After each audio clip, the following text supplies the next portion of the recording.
This is the preparation video for lecture 17. This is going to be our final lecture on plant development, and we're going to be talking about flower development. First of all, the shoot apical meristem gets transformed from a shoot apical meristem to a floral meristem, which is one that instead of producing just a regular stem with leaves, will form flowers.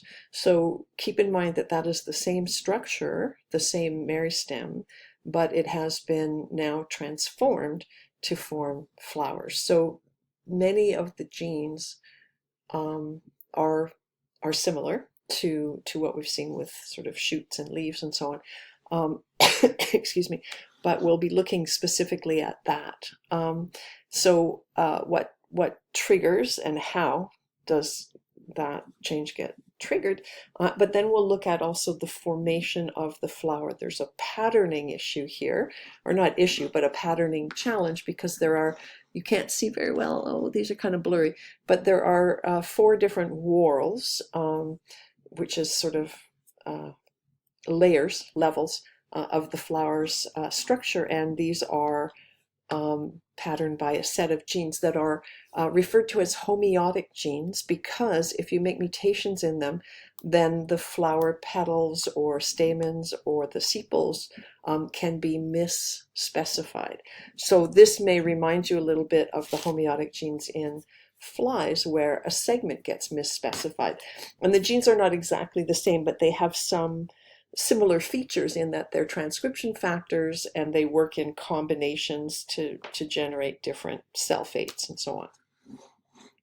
Okay, so the first step of flower development is when you've got a vegetative meristem, that is an apical or sometimes a lateral meristem that is specified to form leaves and so on, and that is what this is showing here.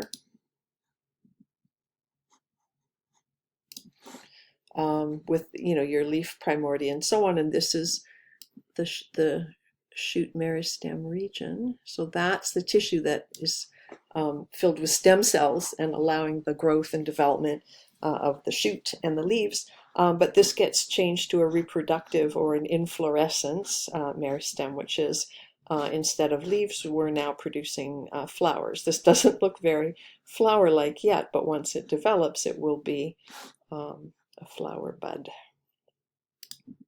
Okay, so how does this occur? Well, we're going to be talking about sort of long day plants. So these are plants such as Arabidopsis, and they require a certain amount of daylight in order to stimulate them to flower. If they're in a long day situation, so in the summertime when we have lots of daylight, they will start flowering sooner. That's what this image shows. So in long day conditions, Arabidopsis, each of these is meant to be sort of leaves emerging. And eventually, as the plant grows, at this point, it transformed into an inflorescence meristem or a floral meristem, and then these are the buds of the flowers, right?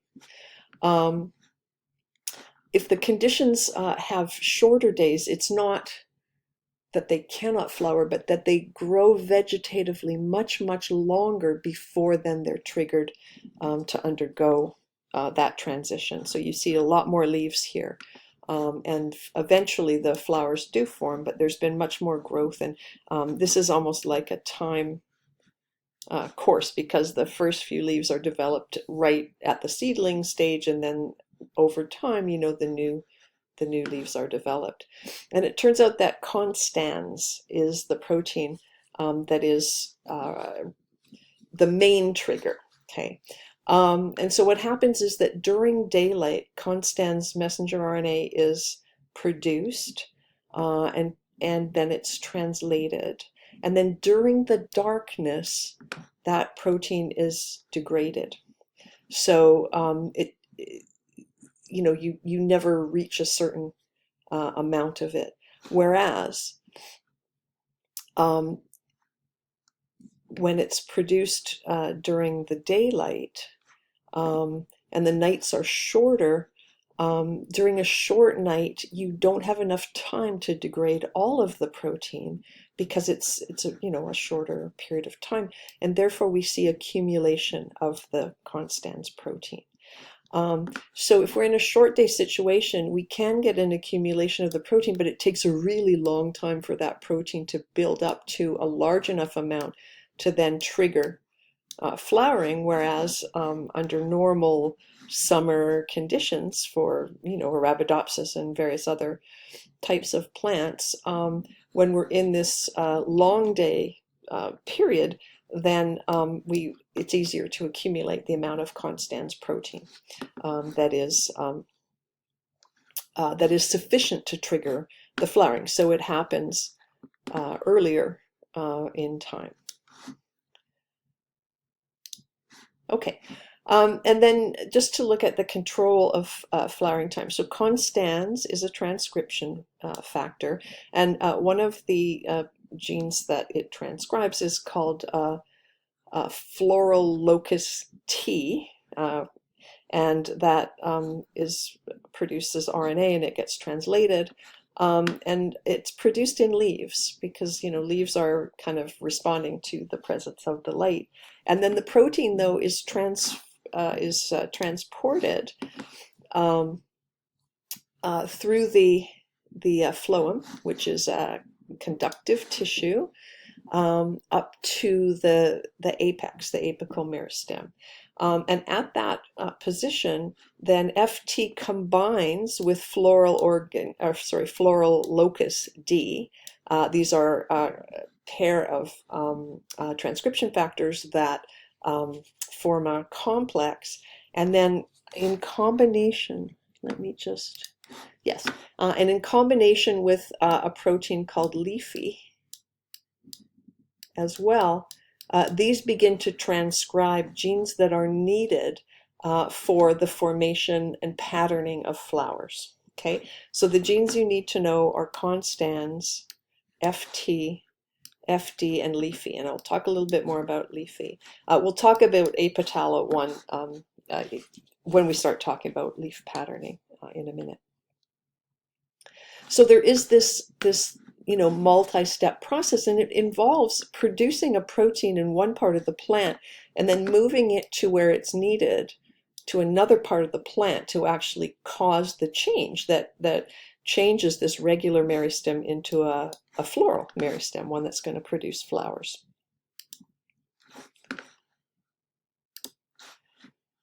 Okay, so now leafy is a very important gene, and you can probably imagine why it's called leafy, because remember, Arabidopsis is a genetic model organism, and it is genes are often named after the mutant phenotype. So what happens when you make a mutation and prevent the gene from doing its job?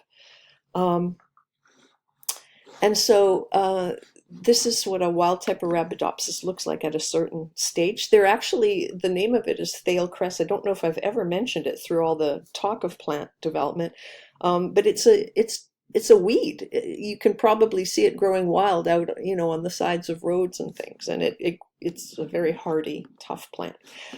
If we overexpress leafy, constitutive means it's being expressed everywhere, and not just in its specified region. But what we get is a transition to flowering more quickly. So if we turn on this overexpression of leafy, whether or not the day length is right, whether or not any of the other genes are being expressed, we get leafy triggering this change. So if you have too much of leafy, you have premature or early flowering. Okay, and so that's the overexpression phenotype. So think about, in preparation for the lecture, if you made a loss of function mutation, what would you expect what the phenotype to be? Okay. Now we're going to talk a little bit. That was rather loud. We're going to talk a bit about the patterning of an Arabidopsis flower, and these flowers have radial symmetry, which means you can draw a line sort of almost anywhere through them and get approximately a mirror image, right? Because they have, you know, a pair of petals that are opposite each other this way and opposite each other that way. And so because of that, and because of the fact that it's a circular structure, then we have what is called radial symmetry. And everything in this plant is in multiples of 4. This isn't true of all plants, but the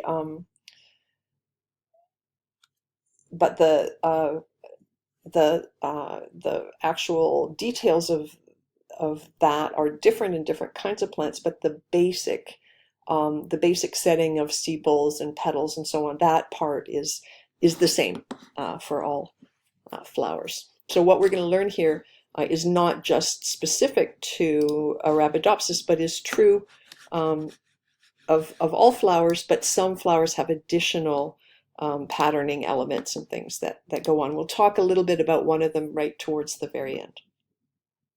And you have multiple genes in various combinations that specify the whorls of structure. And we'll take a look at what that means. So if you were to take and look at the flower from the side, on the outside, when you see flower buds, for example, you often see this sort of green coating on the outside. This is before it's opened. And then sometimes you can see, you know, a brightly colored, this would be green, of course. So we'd have, you know, the green part outside, and then the brightly colored part in here, which is the part that most people are most interested in. And so the outside one, these are called sepals. And the way we draw them in a schematic diagram is like this. Okay, and then there are the petals, which nobody ever makes a mistake about. We know what petals are, and those are in the next round inside. It's like concentric circles, right? So the outer circle is these sepals, then the next one in is the petals, and then you can't really see the rest unless you look from above. And on the next ring is the stamens. These are the male reproductive structures. They tend to have a long stalk, and then at the top there's a little bulb, and this is where the pollen is being produced for fertilization. And then inside that you have the carpel, which is often sort of almost structured like a, this is not very well drawn, but it almost looks like a little vase. And you've got sticky structure on top here, and then down inside, in this case, multiple ovules are found. And when pollination occurs, which I've already talked about, the pollen goes to the top, the stigma of the structure, and then the pollen tubes grow down into towards the ovules. Okay, so that's just a quick recap of that process. And so these two reproductive structures form the next whorls. So the stamens are the next one in, and then the carpel is the one in the very center. And so when we look at it schematically, this is what it looks like. And when we draw it as a way of just describing what a flower looks like without trying to draw the whole flower, we do it this way. So we've got this mirror image symmetrical structure with the sepal, petal, stamen, and carpel. Carpel, stamen, petal, and sepal. And a lot of times when we talk about how the model works, or when we're just showing a schematic diagram, we will often only show half of it, because the same thing is happening in mirror image on the other side of the flower. So if we give you just this information, you already know what's happening over on the other side. Okay, so those are just some things to be aware of as we go through the diagrams and some of the explanation. Okay, so basically, as I said, Arabidopsis is a genetic model organism. So if you're trying to understand how flowers work, you perform genetic screens. Arabidopsis is great for that. They reproduce really quickly, and they make hundreds each plant of seeds, so that you get lots and lots of seeds. You can store your mutant strains as seeds in the refrigerator or freezer, and be able to regenerate your mutant flowers anytime you want, right? So you basically look for the phenotype you're looking for is some kind of mess up of the actual flower, and then you work to understand what the gene is. And although this, this is by no means 100% complete, but quite a bit is known right now about how flowers develop. Okay, so this is the first, excuse me, this is the first type of mutation. It's referred to as pistillata, and that's because of this is the pistil of the flower, or the carpel. That's two different names for the female structures here. And then sepals here. And basically, pistillata is one of the mutations, and apetala 3 is another, and they both have the same phenotype.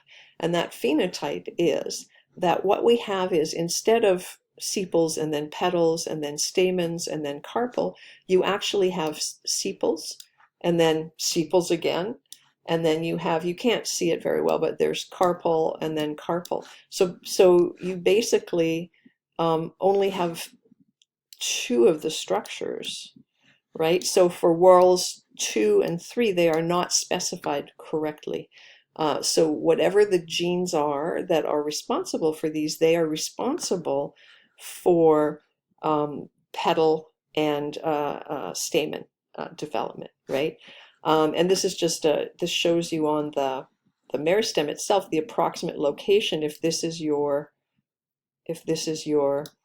meristem, and if we're just looking at half of it, and this is supposed to be sepal, petal, stamen, and then carpel, you can see that the location of the expression of that normal gene is in these two segments. So when these are missing, then you get these mistakes in how the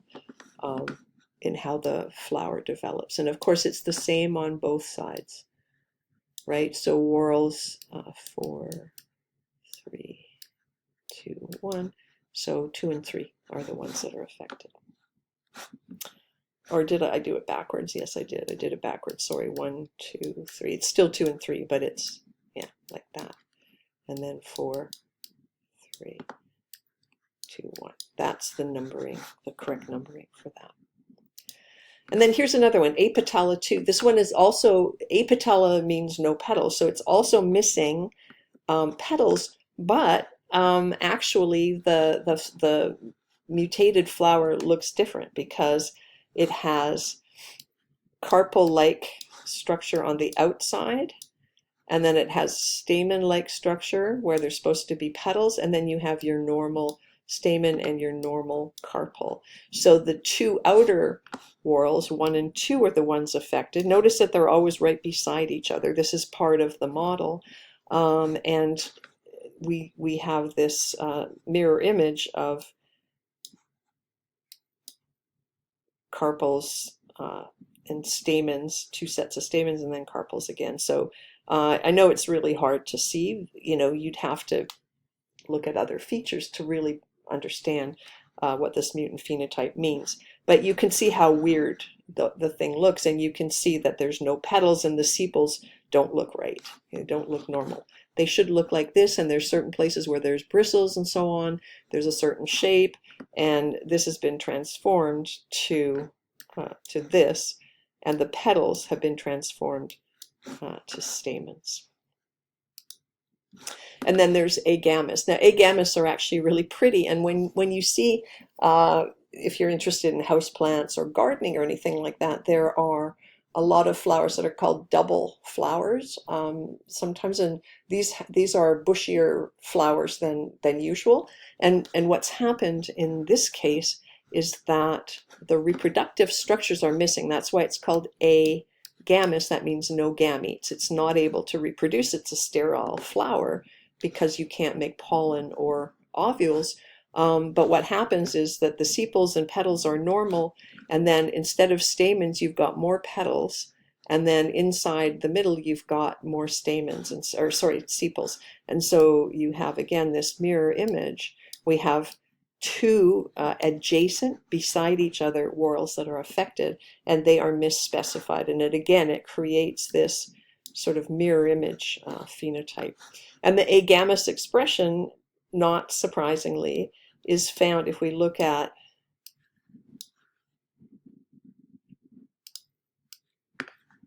this. It's expressed in these two, right? So we have genes that are expressed in a particular pair of whorls, and when they're mutated, when that gene is mutated, we get a phenotype in those two same whorls. Okay, we like evidence like that because it's consistent. It's logically consistent, and so we don't have to do much arm waving or justification for saying these genes are responsible for the patterning in these regions. Okay, and so this is the basis of what is called the ABC model. They don't always refer to it this way nowadays, but I find the ABC model is an easy way to remember. And if you understand how it works, you can predict or interpret any kind of result because it's a certain set of overlapping gene expression patterns along with what happens when one or another of the genes is missing. Okay, so we have the A genes. These are apetala 1 and 2, as it turns out, and they are expressed in the first two whorls, in whorls 1 and 2. B genes, apetala 3 and pistillata, those are expressed, it overlaps, so they're expressed in the petal and the stamen, the second and the third whorl. And then the C gene, A gammas, which is the only one we're going to look at, is expressed in 3 and 4. Okay, so that's the first thing. And most of the time when you see diagrams, you're only going to see half of it shown, but just always keep in mind that the other half is just a mirror image of the same thing. And I picked this one to show in the prep for that reason, just so that you would be aware that it's a mirror image structure. Okay, and so again, this is just the kind of diagram you're more likely to see, which just shows the four whorls, just half of the flower. The key thing, though, is that the A genes, not only do they, and this may remind you again a little bit about the bithorax and those homeotic genes in flies, which is that the A genes are expressed in this region, but one of the things they do besides transcriptional activation of some of their target genes is that they repress expression of the C gene and any of the genes that the C protein is supposed to be activating, right? So you've got this repression on the other side. The C genes are transcription factors. They transcribe genes that are responsible for these cell fates, and they repress the A genes. Okay, so this is really important in how these work. The B genes don't repress anything. They are expressed in these two whorls. Okay, and so these are the rules. How do these mutations cause the defects? If A or C is not expressed, that means the expression pattern of the other, the opposite, can expand. So what does that mean? That means that if the A gene is missing,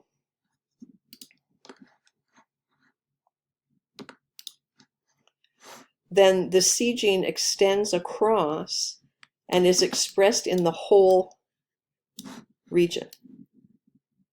And when that happens, you will have the C gene expressed here, and that will give you carpal.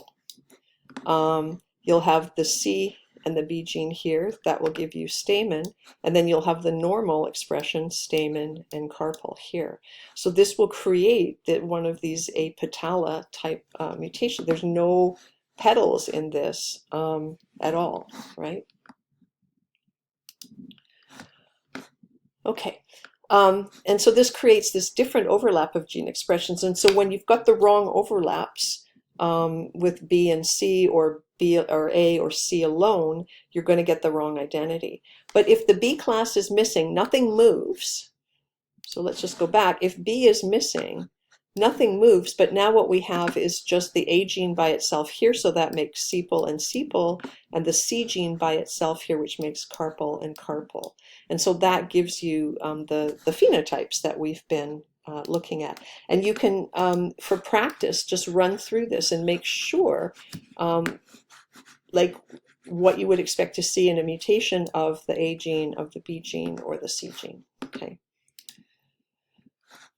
Okay, so then you wind up with these misspecified whorls. And so I'm just going to show one example. We'll go through other examples in the class, but this is, and I'll ask you some questions about it, but this is just one example. So suppose we lose the C function, that's the pretty one that doesn't have any reproductive tissue. So this gene is missing, and that means A expands all the way across here. And so now the first whorl is identified by the presence of just A by itself, and that is going to make a sepal. And then A plus B makes a petal. And then now we have A plus B again instead of C plus B, so that makes a petal. And then now instead of C by itself, we have A by itself, and that makes a sepal. And so you get this quite pretty flower that has extra petals but no reproductive structure. And I would suggest just going through like this on your own and just go, okay, what if there's no B? What if there's no A? And so on, just so that you can practice this kind of interpretation. So this is the overall picture.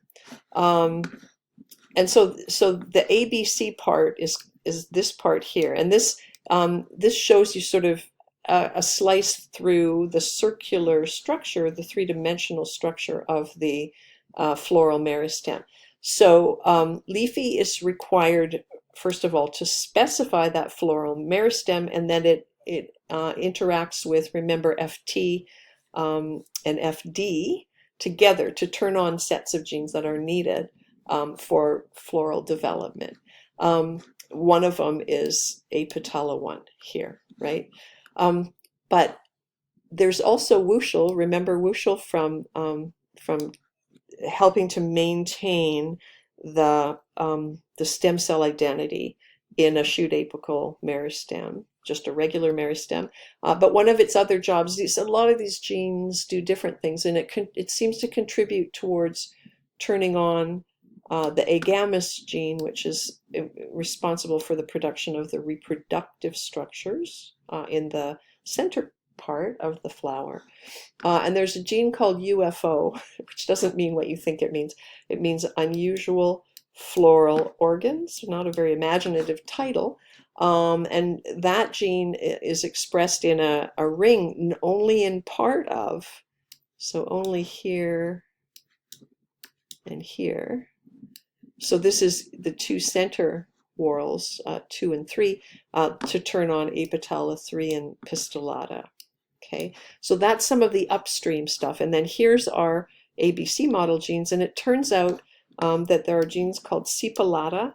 These are MADS-box transcription factors. This is a huge, huge family. And the MADS just stands for the names of certain genes from yeast and from C. elegans and humans and other organisms. And I should mention too that all of these ABC genes up here, these are also MADS-box transcription factors. So they're all part of the same category of transcription factors, and it turns out that they act in combinations. So apetala1 and apetala2, I think, in the sepal whorl, combined with sepalata, they form a tetramer that activates sepal-specific genes. Apetala1 and 3 plus sepalata and pistillata. So this is a tetramer that has 4 different actors, and that specifies the petals: agamus, pistillata, apetala3, and sepalata. So another group where you've got 4 different members of this tetramer for stamens, and then agamus, two molecules, and sepalata, 2 molecules to form the carpel. Okay. Yeah, I think that's everything. And then this is the nature reviews are really good. They very nicely define structures, and so this shows the general picture of the combinations. And so this is actually a tetramer with only two players. Pistillata 2, I'm not sure what Pistillata 2 does. We might just leave that out in that case. And then Apitala 1 and Pistillata, Apitala 3, and so on. Each of these shows the different combinations. It's the same as what's shown over here. It's just a different diagram. And so I'm just trying to make sure that you're used to the kinds of diagrams that can help you both understand how it works and then, things that you might be asked to interpret. Okay, and then one of the things you can't study in an Arabidopsis flower development because of the radial symmetry. Lots of flowers have this radial symmetry, but there are some that have what is called dorsal ventral patterning. So if you look here, this isn't radially symmetrical. In fact, there's a dorsal side, and then there's a ventral side, and the flower doesn't look the same. And there's quite a number of really beautiful flowers that have this kind of patterning. But it turns out if you make a mutation in just one gene called cycloidea, then the flowers have radial symmetrical flowers. And they only have ventral characteristics. There's something else with this mutation that you're missing, sort of this part of the petals. But basically you have, this part all the way around. So this is, ventral, ventral, ventral, ventral. And that's why it's called cycloidea, right? And this is a transcription factor. It's normally expressed in the dorsal part of the flower, and when you make a mutation, it's not expressed up here anymore, and so it just adopts what we would call a default, which is ventral all the way around. So think about that, and think about other kinds of manipulations that could be done that would give us a different phenotype. Okay.